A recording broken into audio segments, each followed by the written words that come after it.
Thank you. Bill Ackman from New York, New York. For the handful of AAA-rated companies, AIG, Fannie Mae, Freddie Mac, and MBIA, are under formal investigation for accounting shenanigans and are in the process of restating their financials. Like Charlie said before, I think of a AAA-rated company as an exemplar, a company that should behave with the highest accounting and ethical standards. My questions, this leads me to, are how can investors comfortably invest in any financial service company when a decent percentage of the AAA-rated companies have false and misleading financials?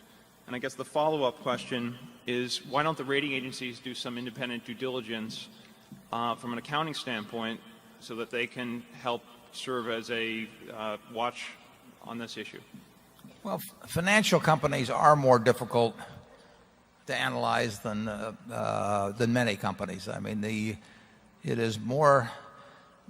If you take the insurance business, the biggest single element that is very difficult to evaluate, even if you own the company,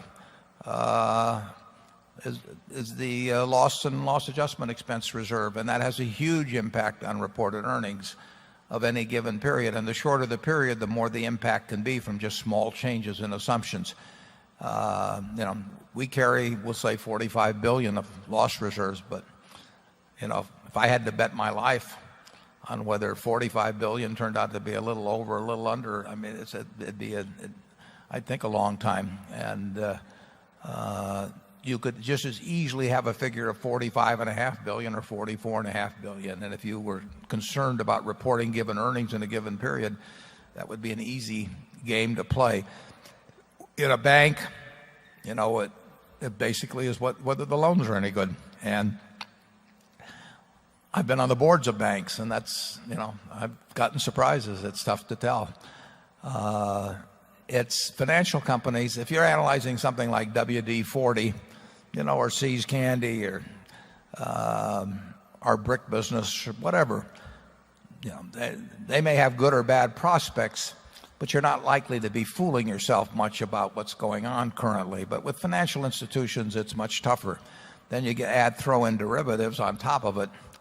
And it's no one probably knows perfectly what some of the, or even within a reasonable range, the exact condition of some of the biggest banks in the world. But that brings you back to the due diligence question of the agencies. You had very high grade, very smart, financially smart people on the boards of both Freddie and Fannie, and yet one was $5 billion and one was apparently $9 billion. Those are big numbers, and I don't think those people were negligent. And it's very, very tough to know precisely what's going on in a financial institution. Charlie and I were directors of Solomon, and Charlie was on the audit committee, and I forget the size of a few of those things that you found, but what wasn't found. And that doesn't mean that people below are crooks or anything like that. It just means that it's very tough with thousands and thousands and thousands of complicated transactions, sometimes involving the computations involving multiple variables. It can be very hard to figure out where things stand at any given moment. And of course, when the numbers get huge on both sides and you get small changes in these huge numbers, they have this incredible effect on quarterly or yearly figures because it all comes lumped in. Those adjustments come lumped in a short period of time. So I just think you have to accept the fact that insurance, banking, finance companies, we've seen all kinds of finance company, both frauds and just big mistakes over time, just one after another over the years. And it's just a more dangerous field to analyze. It doesn't mean you can't make money on it. We've made a lot of money on it, but it's difficult. Now, obviously, a GEICO, where you're insuring pretty much the same thing, auto drivers, and your statistics are much more valid in something like that than they will be if you're taking something that like asbestos liability.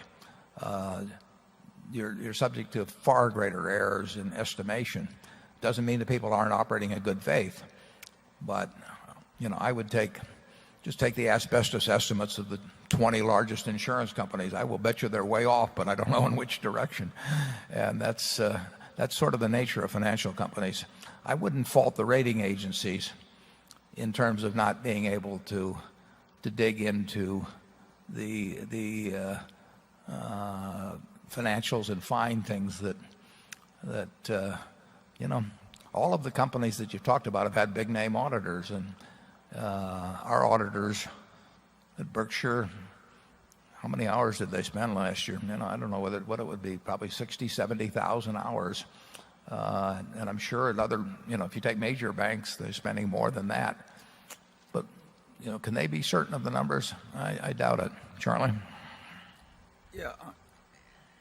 Warren is obviously correct that where you've got